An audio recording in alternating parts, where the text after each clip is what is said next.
Welcome. I'm E.G. Marshall. We all have different ways of looking at things, like the artillery sergeant who said that cannon were made by taking a hole and encasing it in steel. And sometimes different points of view can open the door to mystery, especially when one of those viewpoints embodies a logical impossibility. Honey, today can't be Wednesday. It's Tuesday, our anniversary. No, yesterday was Tuesday. But we're going out for dinner. Why aren't you dressed? I was dressed last night. We were supposed to go out for dinner last night. Well, then why didn't we? Because you never came home.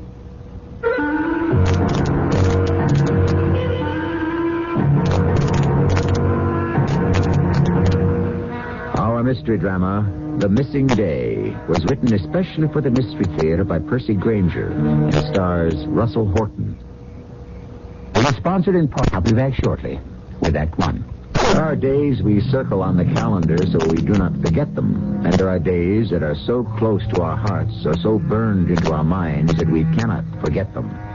But what about the days we cannot remember?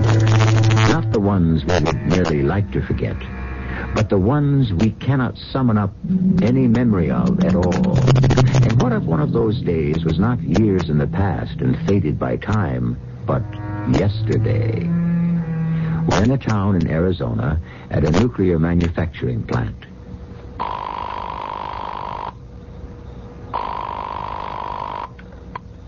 Hello? Hi, Bonnie, it's me. Just calling to tell you I am finally on my way home. You sound tired, dear. Has it been a rough day? Afraid so. But I'm going to forget all about it the minute I walk out the door. Hey, you haven't forgotten what day this is, have you? You're asking me? Our anniversary. Good for you, but I bet you can't remember which one. Very funny. And you know what that means, don't you? Dinner, just the two of us, out. What a coincidence. I just happened to be putting the finishing touches on my makeup. I'm just on my way out the door. I'll be home in 20 minutes. All right. Bye, honey. I love you. I love you.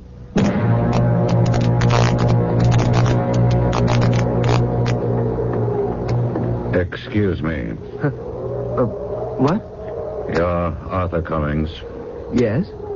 You're the president of this plant here, Yes, I am. which specializes in the manufacture of nuclear reactors. Excuse me, what do you want? I wonder if I might have a word with you. Oh, I'm sorry, I'm in a heck of a rush just now. It won't take long. In fact, it'll take no time at all. Oh, perhaps you could make an appointment with my secretary. I'd rather not do that. Oh, I'm sorry, that's just what you're going to have to do. No, Mr. Cummings, that's not what I'll have to do. What do you... What's that... What's that thing in your hand? What do you do...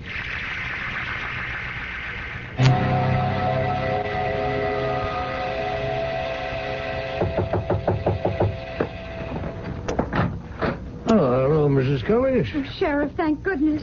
What's the trouble? It's Arthur. He hasn't come home. Oh, when did you expect him? He called me 2 hours ago from the office. He said he was just on his way out the door. Well, was he delayed? Have you checked back with his office? Oh, of course. And I phoned every department in the whole plant. No one's seen him. Is his car still there? No, they checked the parking lot. It's gone. Well, he hasn't been hurt in an accident. At least nothing's been reported. But something's happened to him. We were supposed to go out for dinner tonight. It's our anniversary. Oh, maybe he stopped to pick up something. A present. But it's been 2 hours. He specifically told me he was coming right home. Oh, something's happened to him. I know it. Yeah, well, what kind of a car is he driving? A white and blue 77 sedan. Mm-hmm. License? Oh, LX 1089. Okay. My deputy and I'll drive out over the route between here and the plant and have a look for him.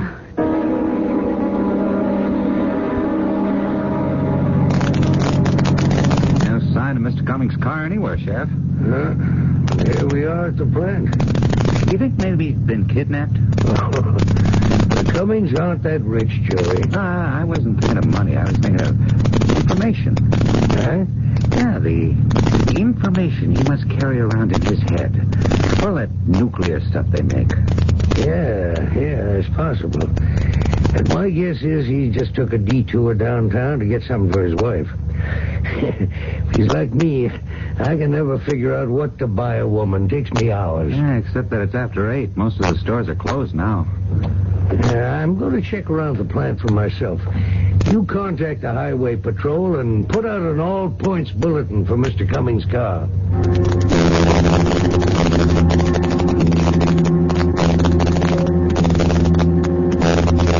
I'm sorry, Mrs. Cummings. Still nothing? No trace of him yet. But it's been 24 hours now. A whole day. What can have happened? Well, we got word out over the whole 6-state area. If he's here, we'll find him. But he just can't have vanished. Oh, I'm sure he hasn't. I'm so worried. You know, they work with radioactive materials at that plant, and well, anything could happen. Well, I'm aware of that. It's what concerns us, too. I mean, well, we don't understand yet all the things radioactivity could do to us. How it could change us or... Well, now. I don't see how it could be anything like that, Mrs. Cummings. You talked to him. He seemed perfectly fine, didn't he? Yes, he said he was feeling tired. His secretary saw him leave the office. But still, what if he's been affected somehow, without even knowing it? Hello, I'm home. Art? Well, Hi, honey. All ready to go? Mr. Cummings. Oh, hello, Sheriff. What are you doing here? Well, is something wrong? Well, what's the matter with you two? Art, where have you been? Well, nowhere, just coming home. But what happened? Well, nothing. I said I'd be here in 20 minutes, didn't I? I called at 5. Now it's 20 after. Hey, what's going on? You're not even dressed. You told me you were putting your makeup on. Mr. Cummings, your anniversary was yesterday.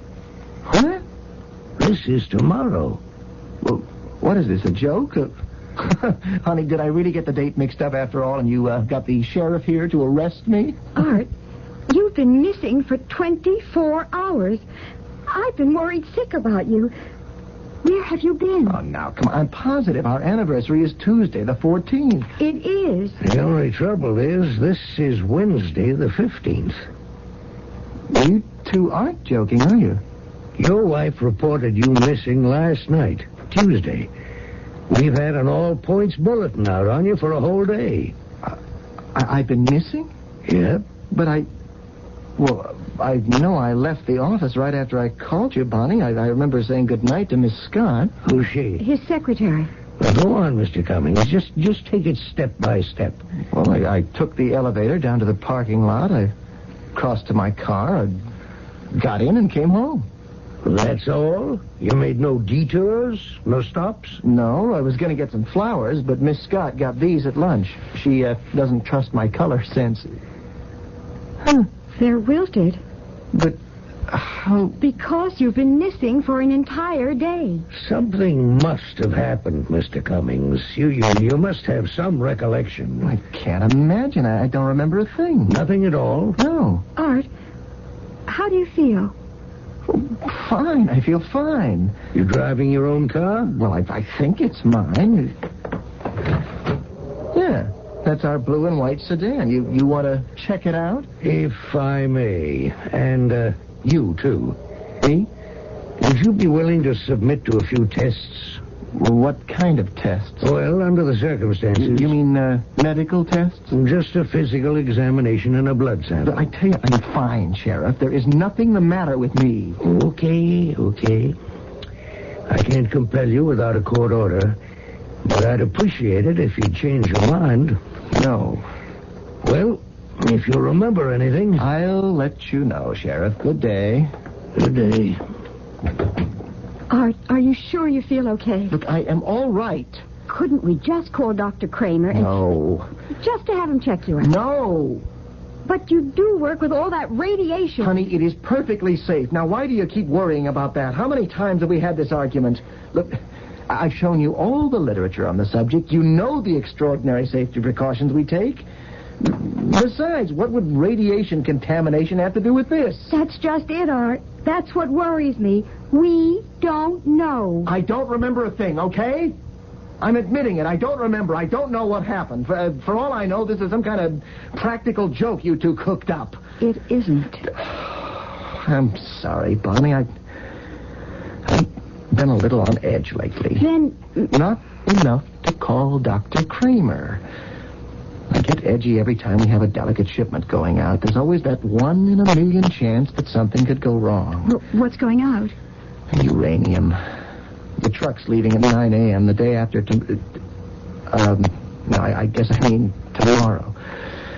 It's going to go to that military installation over on the Snipe River.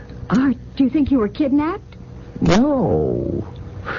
Number one, how could I be kidnapped without knowing it? And number two, why wasn't I held for ransom? Well, maybe they wanted information. I'm a businessman. I'm not a scientist. I don't know anything you couldn't read about in a textbook. Yes, you do. What? You know your plant's delivery schedules.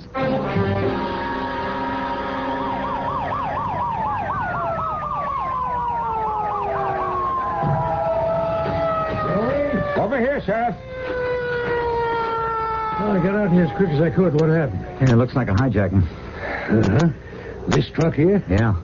I saw it parked alongside the highway and pulled over to see if everything was okay. Where's the driver? Found him slumped over the wheel. Is he hurt? He's dead. Shot through the heart.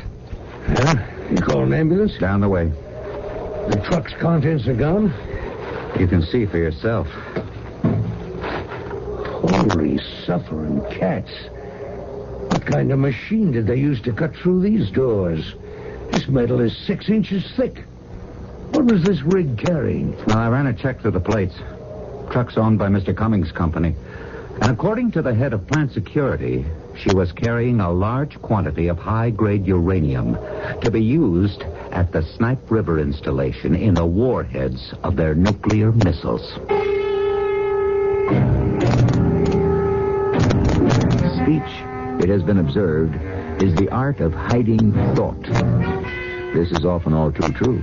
But Arthur Cummings didn't seem to be hiding any thoughts when he insisted he had no idea what happened to him. For all he claims to know, the day just mysteriously disappeared. But it has also been observed that there are no accidents, and it certainly looks like someone knows where that day went. I'll return shortly with Act 2. The Bible says that a driver who overloads his beast is either a fool or a brute. A man who takes a great precaution in loading a truck with dangerous materials would not ordinarily be put in either of those categories. Yet, something strange has happened. Something has gone awry. And nobody seems to have an explanation. Least of all the man to whom the finger would appear to point. The only one who knew what that truck contained, Sheriff, was the chief of plant security. And the only persons who knew when the truck was leaving the plant were the foreman and the crew on the loading dock. And the only person who knew both? Was me. You also knew its route and destination. Yes, I take it upon myself to make all these decisions and be the only one with the information. It reduces to a minimum the possibility of what happened today. But today it did happen. And now a large quantity of high-grade uranium is missing. Yeah, Sheriff, at least it's not as bad as it seems. That uranium is virtually useless for nuclear purposes unless it's charged up, made fissionable. Mr. Cummings, would you accept that there is a connection between your disappearance and this robbery? Well, obviously. Sheriff, those tests you asked me to take... Yes? Well, I'd be willing to submit to them now. You sure? A man is dead, and a potentially lethal cargo has vanished. I feel responsible for that. What does the doctor say? Nothing. The blood sample showed no traces of any foreign chemical substance. No knockout drops or truth serum? No. And his examination of your skin turned up no indication that you'd been punctured by a needle or incision. Well, I guess I could have been forced to swallow something, but why wouldn't I remember it? Well, the point is, we've got absolutely nothing to go on. Sheriff, if I had, I mean, would the tests have been different if you'd agreed to take them right away? Yes, Mr. Cummings, it's possible they would have. Substances don't stay in the body forever, and wounds heal. I'm sorry. You see, I'm very touchy about my health. My wife's always after me, fretting. Well, with your permission, I'd like to try something a little out of the ordinary. What? I'd like to try to hypnotize you. You know hypnosis? Yes. It's becoming a very effective device in police work. If some form of mind control was practiced on you, it's possible we could break through that. Will you agree to this, Mr. Cummings? Yes, Sheriff.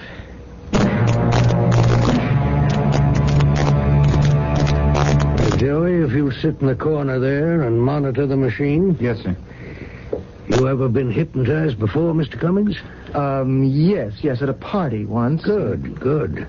It's always easier if it's not the first time. Now, just relax. This is very simple. I'm going to count backwards from 10 to 1. And I'll give you images to concentrate on. And I'll count backwards again. Each time, I'll take you deeper into your subconscious. I want you to relax your mind. Think of it as a muscle and let it relax. You understand? Yes. Good.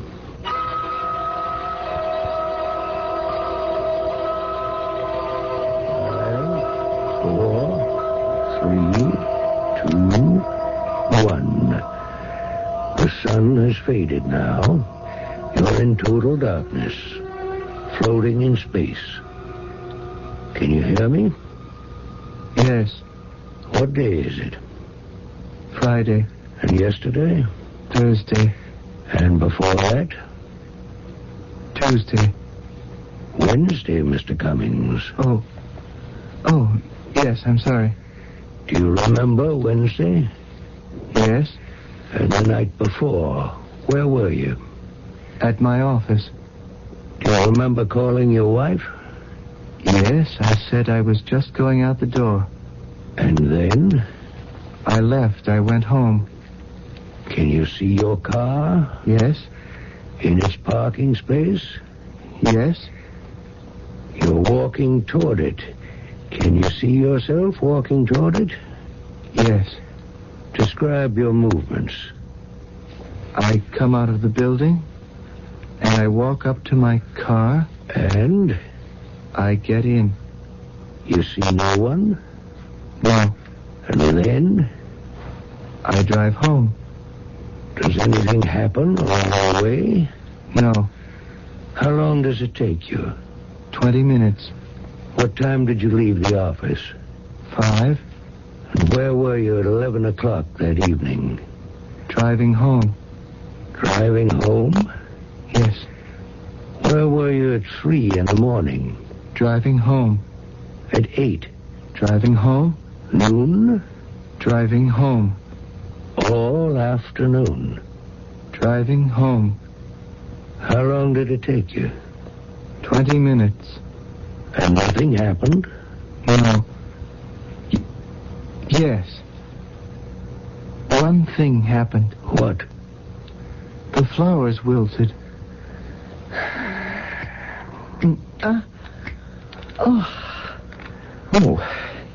What happened? Nothing. I tried to take you through the missing day, but all you did was repeat the phrase driving home. In a way, we're lucky this happened when it did. Why? Well, I'm due to schedule a shipment of a breeder reactor to the nuclear facility in Amity. If that ended up in the same place as the uranium, we'd have someone on our hands who could manufacture a hydrogen bomb. The schedule for this delivery was not set the day you were missing? Oh, no, I was going to do that this afternoon. All right, do it now. Now? Yes, and tell me. Oh, so you can provide an escort? No, so I can change it. That way, there'll be no possible chance anyone else could know. Well, how about Monday morning at 10? Can you send it out Saturday at 9? Tomorrow? Well, yes, I guess so. Good. Then do it. Good day, Mr. Cummings. Oh, I can go now? Yes. Thanks, Mr. Cummings. Sheriff, Yeah, Joey. doesn't this whole thing seem a little far-fetched? Yeah. I mean, Mr. Cummings vanishes for 24 hours and claims he's got no recollection of it? No matter what was done to him, it seems to me he'd remember something. Yes, it does, doesn't it? Sheriff Baker? What is it, Sergeant? This just came over the wire. I thought you might be interested. Oh, thanks. What is it? Wow. Shipment of gold bullion coming down out of the Fosdick mines near Castle Butte's been jacked. The driver and the guard were killed, and $500,000 of gold is missing. The Fosdick mines. Well, all those shipments are top secret. Yeah, they even send out decoy trucks, don't they? Yeah. Whoever did that got through some very tight security. Joey, tell the sergeant I'm on a list of everyone who knew about that shipment. But Castle Butte's not in our jurisdiction. No, but the Cummings case is, and I've got a couple of questions I'd like to ask those people.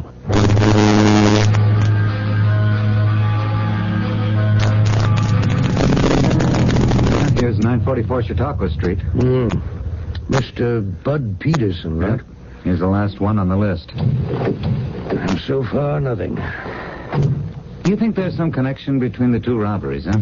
Well, the earmarks are the same. Valuable, top security shipment, robbed, and not a single clue at the scene of the crime. If Mr. Peterson can't help us, we're at the end of the line. Yes? Mrs. Peterson? Yes? I'm Sheriff Baker. This is my deputy, Joe Sheen. We're from up Shumway Springs. We'd like to speak to your husband. Oh, surely. Come in. Thank you. Bud, there's another sheriff here to see you. Oh, hello? Yeah, is this about that gold robbery at our mine? Yes, sir. I've already talked to our local officers. I'd like to ask you a couple of questions, if I might. Oh, sure. You were one of the people who knew the schedule of that shipment. Yeah, but there were 3 other guys. Oh, I know. We've already talked to them. And I've asked all of them the same questions I'd like to ask you. Go ahead. In the last couple of weeks, have you experienced anything that could be considered a blackout? Blackout? Well, then, is there a period of time you can't account for? It's kind of a bizarre question, isn't it? Yes. Why are you asking? Well, there's been a robbery down our way similar to this one. A uranium shipment was stolen. Mm-hmm. And some guy's claiming he had a blackout? Yeah. Someone who knew about the shipment. Well, my health's fine, Sheriff. You can check with the company doctor. Nothing strange has happened? No.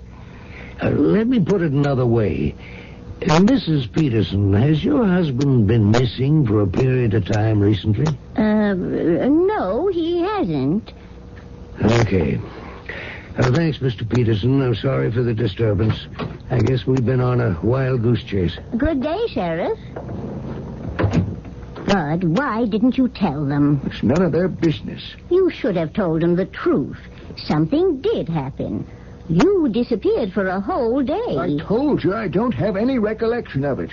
If this got into my medical record, I could lose my job. But if the same thing happened to this other man, maybe it wasn't your fault. I don't want to go into it. But what if something else happens, Bud? What if someone else is killed? What if we're in danger? Please, that sheriff only wants to help you, I'm sure. You must tell him. All right. Where did he say he's from? Shumway Springs. Yeah, we'll take a drive down. But I don't see what good it's going to do. I don't remember anything.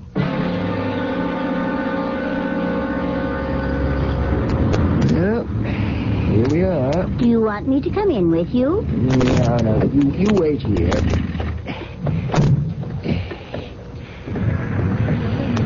Mr. Peterson, Yeah. you recognize me. Yes. Yes, I do. The day I don't remember. That's right. How did you know I was coming here? I know. And I also know why you've come. But unfortunately, I cannot let you speak to that sheriff. Well, what are you... No, don't. No.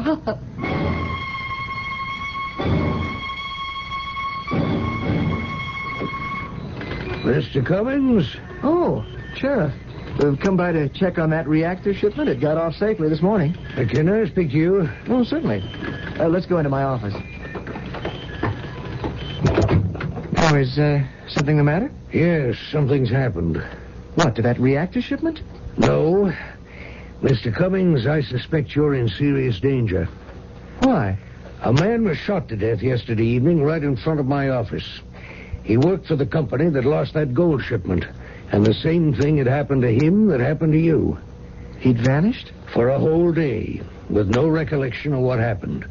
He was on his way to tell me that, but someone shot him first. Well, how do you know that's what he was going to tell you? His wife told me. But whoever shot him, how did they know? What is going on? Oh. Hello? Oh, just a minute. It's for you, Sheriff. Your deputy. Hello. Yeah, Joey. What? When?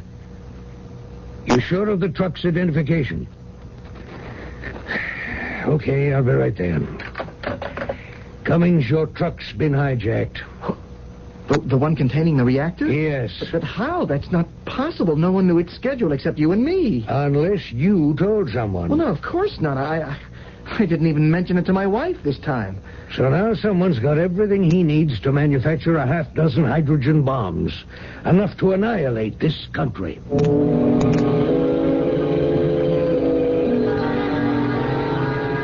Every person is ignorant, said Will Rogers, only on different subjects.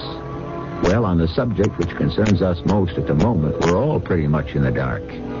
Whatever game is being played, it's being played extremely well, and someone is gathering some very deadly cards in his hand. Just how he intends to play them will be the topic of our third act.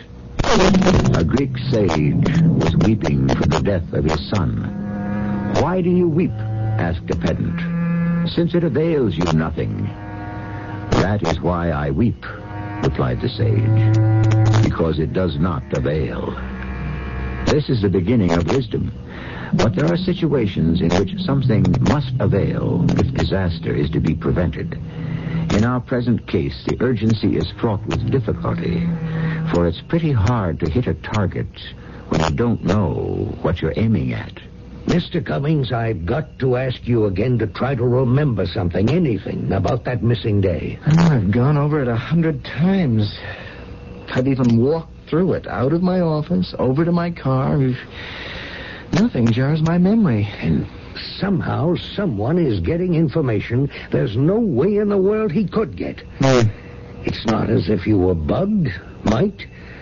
The doctor examined you thoroughly, and if he killed Peterson, there's no reason why he won't try to kill you. Well, what am I supposed to do? Here.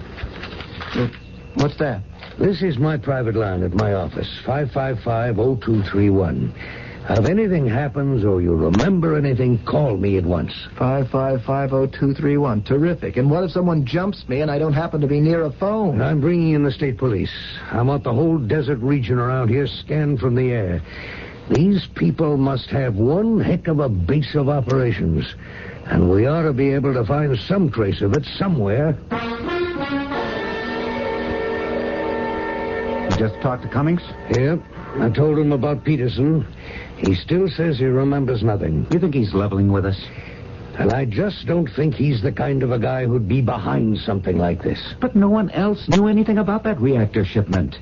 Look, that's got to be a more logical an explanation than some omnipresent criminal that you can't keep any secrets from. How would Cummings have known about the gold shipment? Maybe he and Peterson were in cahoots. Look, unregistered gold could come in very handy to finance a scheme like whatever they're up to. That still doesn't explain how Peterson was shot. That's your private line. Yeah, I gave Cummings the number. Hello? Sheriff Baker? Speaking. This is Arthur Cummings. I've got to see you right away. Well, what's up? I think I'm beginning to remember something about that day. I think I may know what happened. Where are you? I'm just leaving my office. If we could meet somewhere. You name it. Why don't we meet at the county fairgrounds? All right, I'll be there in 15 minutes. What's up? That was Cummings. He thinks his memory's beginning to come back. This could be it. You want me to come with you? No, you stay here and mind the store. I'm meeting him at the county fairgrounds. I won't be gone long.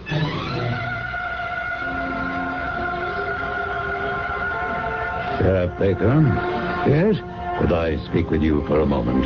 Well, I'm waiting for someone. Is it urgent? I can assure you it won't take very long. Well? I don't want you calling in the state police. What? You've done too much snooping already. Who are you? That's none of your business. Sheriff, your only business now is to die. What? Throw that... Mr. Cummings. Mr. Cummings. What? Oh, Joey. Don't you move. What are you doing in my bedroom? Just keep your voice down. Is that a gun? You get out of bed real quiet, you hear? You're coming down to headquarters. Why? We're doing what we should have done a long time ago before it was too late. I'm putting you under arrest. What for? Well, for starters, for the murder of Sheriff Baker. The sheriff is dead? What happened? You called him. Me? Well, On his private line. The number he'd just given you. Joey, I never called him. Look, I was right there when the phone rang. Well, someone else must have gotten the number. How? How, Mr. Cummings? Just how? Now get some clothes on. Fast. You got Mr. Cummings bedded down for the night, Joey? Yeah, I'm staying with you tonight, Sergeant. Just in case he's got any cronies who might have ideas about springing him. You really think it was him that killed the sheriff? No other explanation makes sense. Listen, when you took Cummings back to his cell, are you sure he was clean? Yeah, I frisked him. Why? Well, I don't know. With all this weird stuff going on, when you walked him past our short wave here, there was some kind of a blip. What? Well, it sounded like feedback, like when two mics get too close together. I thought he might have palmed something you missed. Microphone? No, that's not possible. I checked him, and the doctor went over him practically with a microscope. All I'm telling you is what I heard. Huh. I wonder if that is it. Sarge, let me use your typewriter. What are you going to take? A little scenario for me and Cummings to read out loud.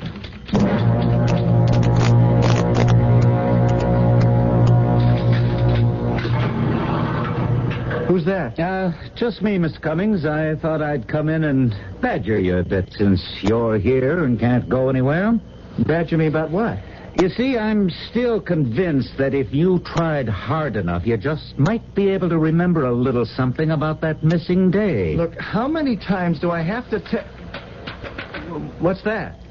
Are you sure?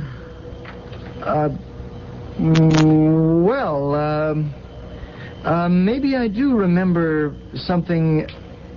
Yes, I think I can see it now. There was someone, but... Yes? What's the matter? Joey, I think I'd rather write it down. Write it? Why? Well, I'm not sure yet, but I have a feeling it'll be safer. Oh, all right. Well, come with me. There's pencil and paper out front.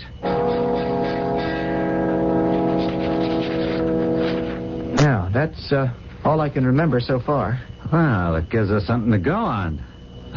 Thanks, Mr. Cummings. I think that under the circumstances, I can release you on your own recognizance. Do you want me to call your wife to come get you? Yes, no, I don't want to bother her at this hour. I'll walk home. It's only a mile. You mean I'm really free to go? Yep. Well, good night. I think he played his part pretty good, huh? What the heck was that all about? What did he write down? Nothing. Well, then what did you let him go for? Because I think he's going to lead us to whoever or whatever killed the sheriff. And he's in possession of that nuclear arsenal.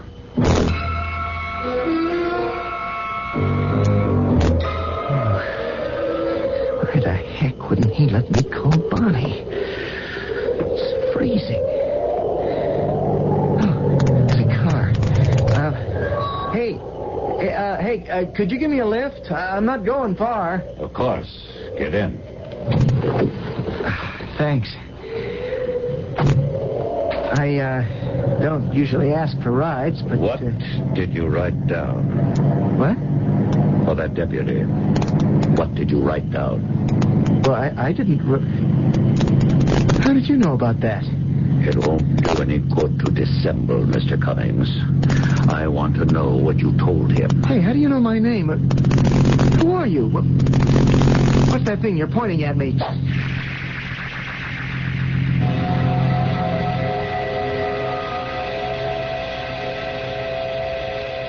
Oh, my head. What happened? I introduced myself to you a second time, Mr. Cummings. I'm Dr. Jalmar Simon. The second time we've met before? Oh, yes, though you wouldn't remember the occasion. Nor shall you remember this one, but for a very different reason. But that doesn't concern us just yet. Where am I? This place, it's familiar. We are at the top of a mesa in the middle of the desert. It's like a fortress. An incredible fortress. Yes. You're the man who took the reactor? And the uranium. And from other sources, all the necessary implementation for delivering the bombs I have built. Wherever I choose. How did you do it? By certain refinements in the age-old art of kidnapping. I let my kidnapped victims go after I've performed a bit of minor surgery. I implant into their bodies, just under the skin, small transistorized chips that function like a microphone and permit me to monitor them, to eavesdrop. But why don't I have any recollection of this? You were unconscious the entire time. I injected you with a strong anesthetic of my own devising. Well, I was examined by a doctor. He didn't find any marks on me. I have invented a machine I call an air jet. It can force injections, such as the anesthetic and the microscopic chips, into the body with such force they literally separate the skin without actually tearing it. And what are you going to do with all this power? Use it, Mr. Cummings. Use it to get rid of all the ugliness in this world. You mean destroy it? Oh, the present can't be expected to understand, of course. But the future will be grateful for the chance that I intend to give the world to start over. And me? How much did you remember and write down for that deputy? Well, I didn't. I did. I told him everything. He knows about this mesa. He knows the location. I know that's not true. But it hardly matters. It simply means another trip back into town after I've killed you to dispose of the deputy. Simon! What? Can you hear us? Where? What? I've got you in my sight, Simon! Put down your gun! Where's that voice coming from? Above you, Simon! Look up! It's starlight. I can't see. Drop the gun, Simon! Where are you? Where? I can hear you, but I can't see! Last time! No!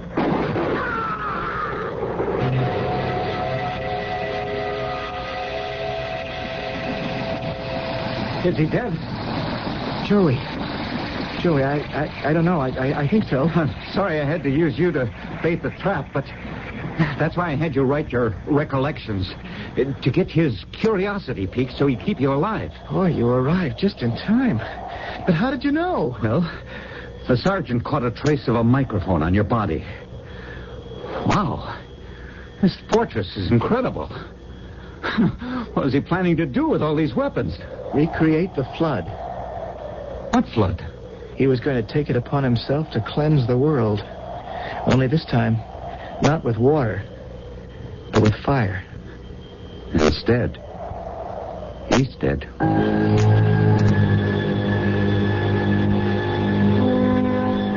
All of us are guided by some kind of inner light. Certain of these lights are like the star the three wise men followed and lead us to wisdom, adoration, and happiness. But many a man has followed a star that turned out to be an ignis fatuus, one of those eerie mirages which hover over marshes and churchyards and lead only to the chambers of the dead. Such a light did Hjalmar Simon follow, and such was his end. I'll return shortly.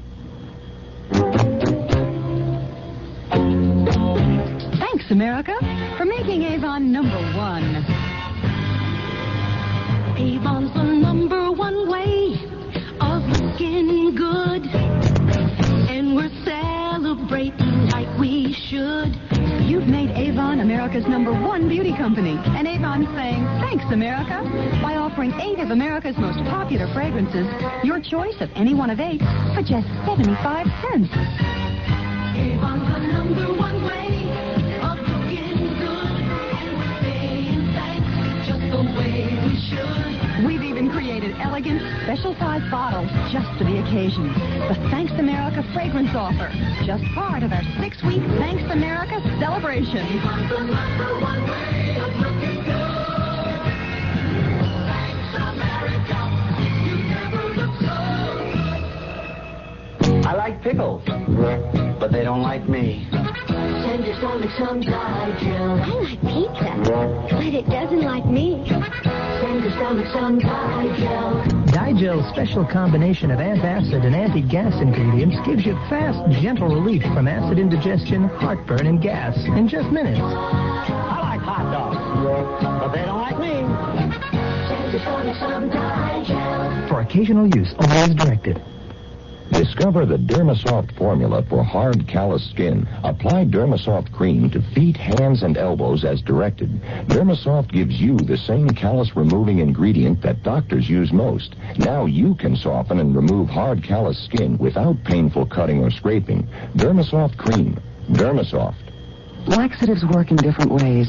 X-Lax pills gently stimulate your system's own natural rhythm. That's the difference. X-Lax pills, for occasional use only as directed.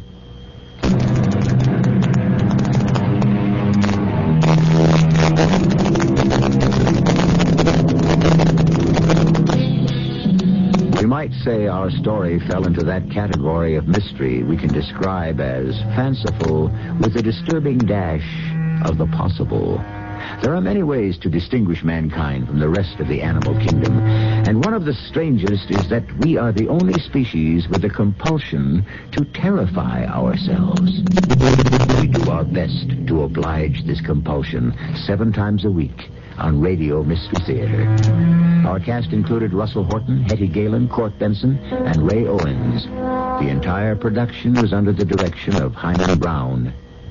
This is E.G. Marshall inviting you to return to our Mystery Theater for another adventure in the macabre. Until next time, pleasant dreams. The Apple II Plus computer is here, and Computerland is offering a $140 savings on the price to introduce you to the...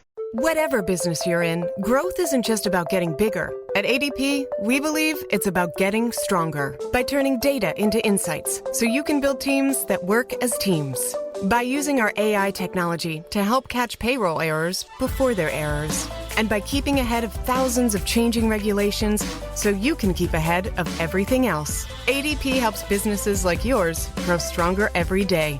ADP, HR, talent, time, and payroll.